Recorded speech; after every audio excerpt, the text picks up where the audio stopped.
अभी मैं पटना के एक केमिस्ट्री क्लासेस में हूं और यहाँ पे रंजन सर हमारे साथ हैं जो इन सभी बच्चों को केमिस्ट्री पढ़ाते हैं और साथ में मोरल एजुकेशन भी देते हैं, इन्हें राष्ट्रवादी भी बनाते हैं, इन्हें ईमानदार स्टूडेंट भी बनाने का प्रयास करते हैं।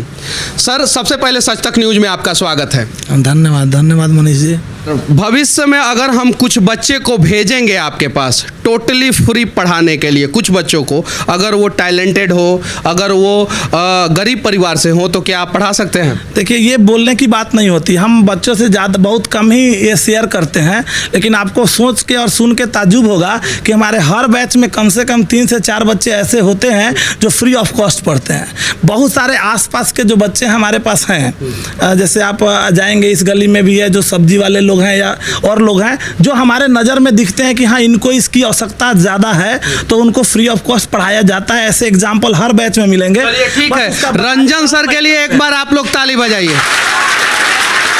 और मैं कोचिंग इंस्टीट्यूट में इसलिए भी जाता हूं क्योंकि वहां पे बच्चों से बात करने का एक मौका मिलता है, पहला चीज़। दूसरा चीज़ कि जहां पे भी जाता हूं वहां पे कुछ बच्चों को मैं अपने नाम पे फ्री में पढ़वा देता हूं, सर का जैसे भी करना हो, लेकिन पढ़वा देता हूं। तो बच्चे अगर वैसे रहे, हाँ, जिनको रियल नीड है, हाँ, पेरेंट को नीड है, तो उसके लिए हमारा दरबार हमेशा खुला रहता है। वैसे बच्चों के लिए बोलने की आवश्यकता नहीं है, वो आएंगे मेरे पास, किसी डोनेशन किसी चीज़ की आवश्यकता नहीं है। एक गार्जियन थे मधुबनी के, हाँ, ये 2015-16 की घटना मैं आपको बता रहा हूँ। ये उस समय की घटना है जिस समय हम भी खड़े हो रहे थे। वो पेरेंट आए थे और उनका दुकान चला करता था, गांव पे एक दुकान चलाते थे, किराना दुकान, और वो उनका जो चप्पल वो पहन के आए थे, उनका 2 हवाई चप्पल था, एक चप्पल उनका सिला हुआ था। और वो जब पैसा हमारे काउंटर पे गिनने आए थे, बस हमारा थोड़ा अलग ये है कि हम बाजारीकरण नहीं करते इन चीज़ों का, तो वो उनका जब वो पैसा निकाले तो आपको सोच के ताज्जुब होगा, 10 रुपया 20 रुपया का वो नोट निकाल के, जो पुराना वैसे ही था, वो लेके, हमको याद है वो 2000 का वो पेमेंट वो काउंटर पे करने आए थे। और इत्तफाकन मैं कैमरा में बैठ के देख रहा था। मैंने इंस्टेंट उस बच्चे को, उन पेरेंट को बोला कि आपका ये जज्बा ही बहुत है कि आप वहाँ से उठा के पटना में बच्चे को पढ़ाने लाए हैं, ये आपका जज्बा बहुत है, मेरे यहाँ उसका फ़ी नहीं लिया जाएगा। और इसके साथ साथ मैंने अपने जो कलीग थे हमारे उस समय, हमने फिजिक्स में भी, हमने मैथ्स में भी उसका, और बायोलॉजी में भी, क्योंकि एडवांस उसका मैथ्स वो एक्स्ट्रा लिया हुआ था, तो बायोलॉजी में भी मैंने फ्री ऑफ कॉस्ट पढ़ाया था। वो बच्चा आज NMCS से पढ़ के वो आज प्रैक्टिस कर रहा है, तो ये बहुत बड़ी चीज़ होती है। NMCS से पढ़ के वो बच्चा प्रैक्टिस कर रहा है। जरा सोचिए, एक गार्जियन जो है कितना मेहनत करके आप लोगों को पैसा देते हैं और आप लोग यहाँ पे पढ़ाई करते हैं। सही है कि नहीं है? और 10th, 11 और 12 के जो बच्चे होते हैं वो अनगाइडेड मिसाइल होते हैं। बात समझ रहे हैं आप लोग? अनगाइडेड मिसाइल होते हैं, उनको गाइडेंस की ज़रूरत होती है सबसे ज़्यादा। तो आप लोग अपने माता पिता के द्वारा दिया हुआ पैसे का सही इस्तेमाल पढ़ाई पे करते हैं कि नहीं करते हैं? करते हैं कि नहीं करते हैं? देखिए, आधा नहीं बोल रहा है, सब करते हैं कि नहीं करते हैं? अच्छा, ऐसा कोई नहीं ना करता है कि पापा दिए हैं पैसा कि जा रंजन सर के पास पढ़ लेना और आधा पैसा से जो है चाइनीज मोबाइल खरीद लेते हैं, ऐसा नहीं ना करते हैं? नहीं सर, नहीं ना करते हैं? नहीं सर। तो यानी किसी के पास मोबाइल नहीं होगा? होता है सर। कैसे खरीदे हैं आप लोग मोबाइल? पुराना ही मोबाइल है, सेकेंड हैंड फोन लिया। पापा को बता के खरीदे हैं कि बिना बताए? पापा खरीद के दिए हैं, उनका प्यार है। पापा खरीद के दिए हैं, उनका प्यार है। हाँ। और तुम्हारा कोई दूसरा प्यार नहीं ना है? नहीं नहीं नहीं नहीं नहीं है? नहीं है। अरे पढ़ाई प्यार है, पढ़ाई पढ़ाई पढ़ाई करो ना, पढ़ाई करो, केमिस्ट्री से प्यार करो, रंजन सर से प्यार करो। रंजन सर हैं अपने प्यार। हाँ, रंजन सर हैं। क्या नाम हुआ तुम्हारा? अस्मिन प्रभात। कहाँ से आए हो?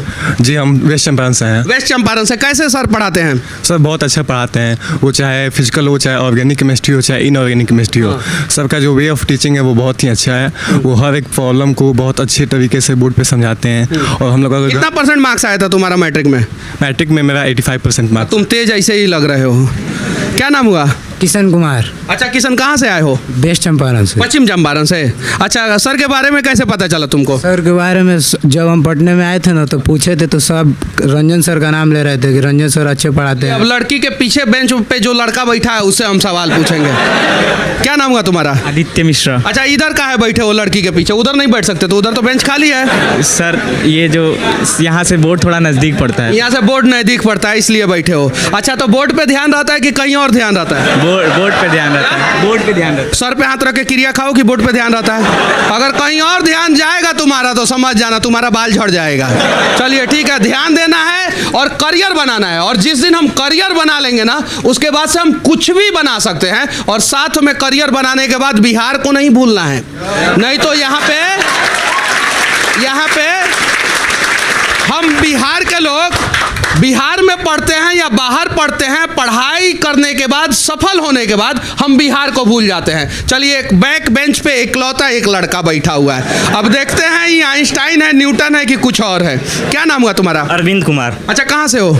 जिला मुजफ्फरपुर से। मुजफ्फरपुर से। सर कैसा पढ़ाते हैं? बहुत अच्छा पढ़ाते हैं। हमारे गार्जियन हमें 2, 4, 10 हजार रुपया दे रहे हैं तो उसका सही इस्तेमाल करने की जिम्मेवारी किसके ऊपर है?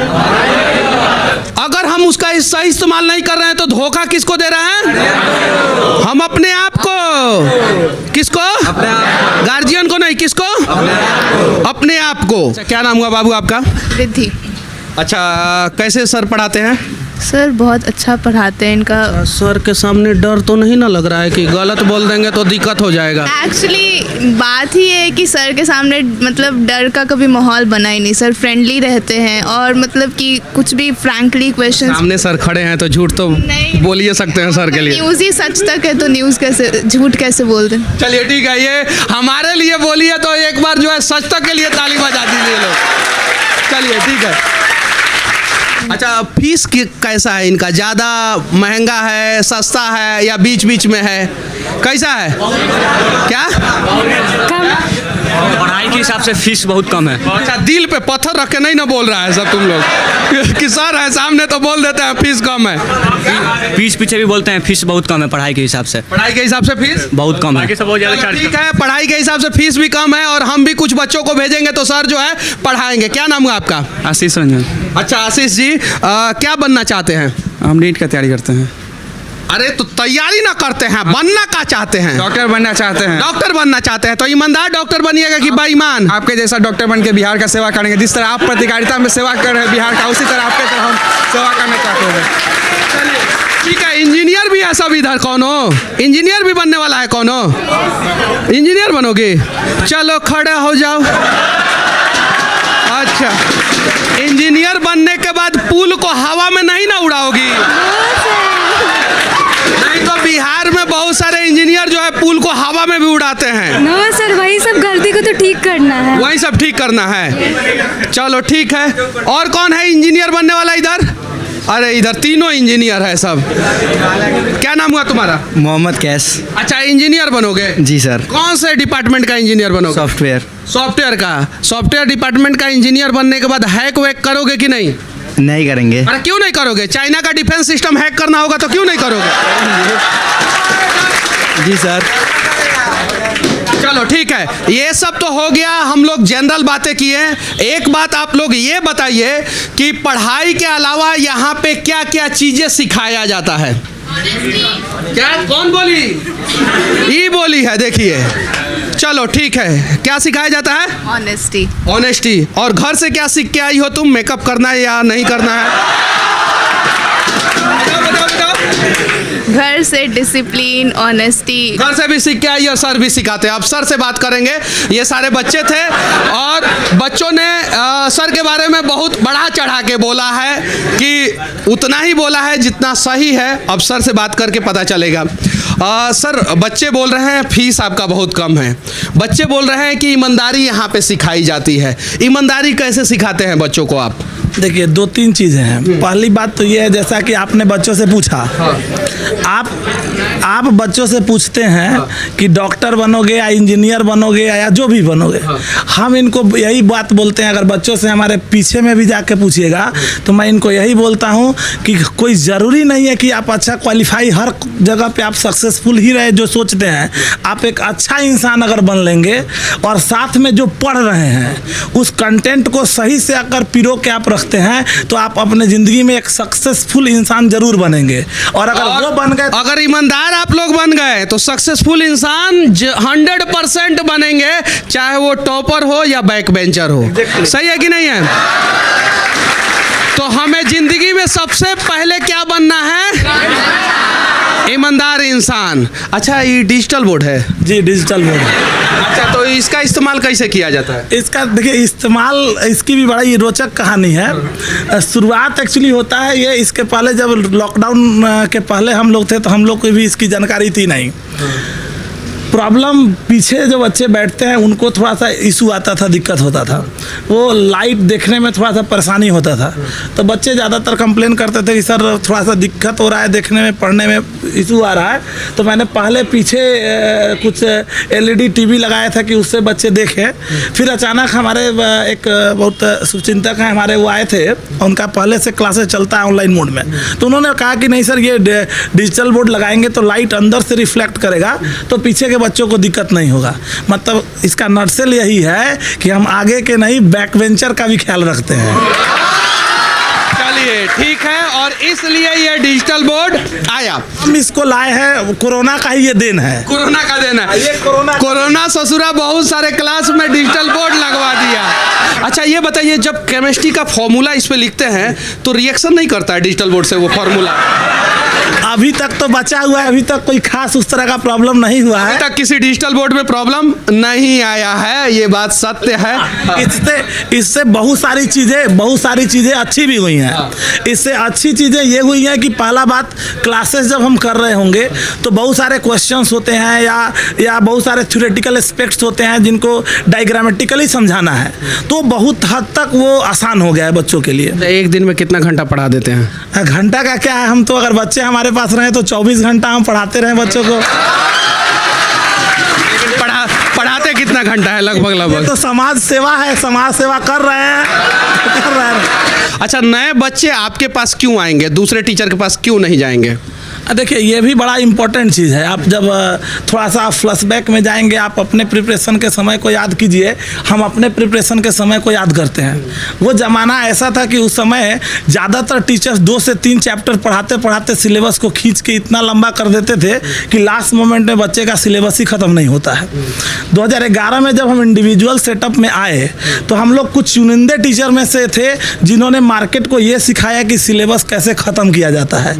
ये बड़ा इम्पोर्टेंट चीज़ है, पहली बात। दूसरी बात, जैसा कि आप भी बहुत दिन से देख रहे होंगे और सब बच्चे जानते हैं, यहाँ 100 स्टूडेंट अगर किसी टीचर के पास हो गया तो वो बच्चा को डाउट बताना तो दूर, वो अपने आसपास नहीं फटकने देता है। इकलौते टीचर हम होंगे जो मतलब हम कह सकते हैं, और इस कहने में हमको गर्व महसूस होता है कि हमारा एक भी बच्चा कभी भी हमारे चैम्बर में अगर क्वेश्चन पूछना आया हो, मैं खाते भी रहता हूं तो भी मैं बच्चों को डाउट बताता हूं। तो ये बहुत बड़ी चीज़ है। अच्छा ये बात सही है क्या? अच्छा बाद में नहीं ना बोलोगे कि? एक और चीज़ है, इस देश के सभी शिक्षकों से मैं नम्र निवेदन करना चाहता हूं कि आप अपने क्लास में बच्चों को पढ़ाएं, लेकिन साथ में नैतिक शिक्षा, राष्ट्रवाद की शिक्षा, देश का सेवा कैसे किया जाए, राज्य का सेवा कैसे किया जाए, समाज का सेवा कैसे किया जाए, इसके बारे में भी हर हफ्ते कम से कम 1 घंटा जरूर पढ़ाएं। नहीं तो हमारे बच्चे टॉप कर जाते हैं, जैसे पूजा सिंघल IAS अधिकारी टॉप कर गई और उसके बाद टॉप करने के बाद मलाई खाने के चक्कर में अभी जेल में पहुंच गई। तो ऐसा भी नहीं होना चाहिए, क्योंकि टॉपर तो कोई भी बना देगा, लेकिन नैतिक शिक्षा की जानकारी जो है सब लोग नहीं देते हैं। तो सभी लोगों को नैतिक शिक्षा की जानकारी दी जानी चाहिए। सही है कि नहीं है? यस कि नहीं? Yes sir. अच्छा अब बता दो तुम लोग, इसमें से कौन कौन ब्रांड बिहार बनेगा बताओ। अभी देखिए कुछ लोगों का हाथ अभी नहीं उठ रहा है, देखिए इधर इधर नहीं उठा है, इसका ये बच्चिया का नहीं उठा, देखिए बड़ी मुश्किल से उठ रहा है। बस मनीष भाई और जल्द जबरदस्ती उठवा दिया। घुमाइए तो थोड़ा पीछे, देखिए सब बनेंगे ना ब्रांड बिहार, सब बनेंगे ना। अच्छा, नौकरी करने के बाद तुम लोग टैक्स का चोरी नहीं ना करोगे, नहीं करोगे ना। नौकरी करने के बाद तुम लोग ईमानदारी से काम करोगे ना। जितना डॉक्टर बन रहा है सही से लीवर किडनी का इलाज करेगा ना, ज्यादा फीस नहीं ना लेगा। केमिस्ट्री सिंगल सब्जेक्ट पढ़ाने वाले शिक्षक ने लाइब्रेरी का शुरुआत क्यों की? जी, एक्चुअली शुरुआती दौर में मुझे ऐसा लगा कि बहुत सारे बच्चे ऐसे हैं जो गरीब बच्चे हैं जो बाहर से आते हैं और वो उनके पास घर हॉस्टल में भी बहुत छोटा जगह होता है उनको पढ़ने के लिए, तो गरीब बच्चे हैं वो उसको कैसे पढ़ पाएँ उसके लिए हमने ये शुरुआत किया था।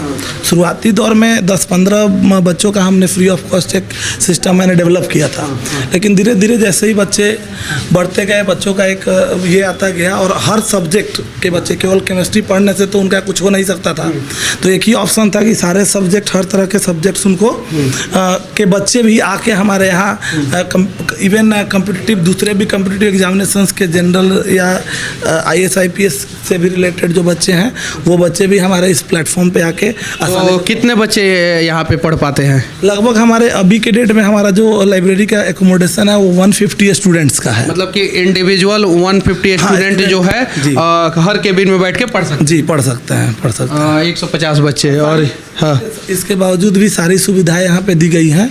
बच्चे वहाँ पे बैठ के अपना वो वाईफाई का भी सुविधा है, बुक्स की अवेलेबिलिटी है, बच्चे अपने बुक को ला के यहाँ पे आसानी से रख सकते हैं, रखते हैं और वो पढ़ते हैं। हर कोई एक क्या नाम हुआ बाबू आपका? सर आशिता। अच्छा, ये आपका केबिन है? यस पूरे दुनिया का नक्शा यहाँ पे आपने उतार दिया है, सही है ना? Yes sir. क्या चीज़ की तैयारी कर रही हैं आप? UPSC। अरे आप बहुत जल्द बन जाइएगा, क्योंकि देखिए तैयारी करने का तरीका इनका देखिए कितना सॉलिड है। नहीं होगा क्योंकि पटना में इस प्रकार का लाइब्रेरी जो है ना बहुत कम है और इंडिविजुअल शिक्षक के पास तो है ही नहीं। लाइब्रेरी जब और भी बनेगा तो शायद से जो है और भी बच्चों को एक जगह मिलेगा जहाँ पे शांति से वो पढ़ सके। हम लोग प्रयास कर रहे हैं इस पे और भी बहुत जल्द हम लोग और इसका एक्सटेंशन करेंगे। जो बच्चों का यहाँ मतलब पढ़ने का जो तरीका रहा है, जो काम कर रहे हैं वो काबिल तारीफ है और आशा करते हैं कि इसको और बहुत जल्द हम लोग एक्सपेंड करेंगे। बाकी हमारा ये प्रयास कैसा लगा? कैसा लगा? कैसा लगा? बहुत अच्छा। चलिए ठीक है, बस आखिरी में एक ही शब्द कहूंगा इन बच्चों के साथ, इन राष्ट्रवादी बच्चों के साथ और एक भारत का भविष्य बनाने वाले शिक्षक के साथ। जय हिंद।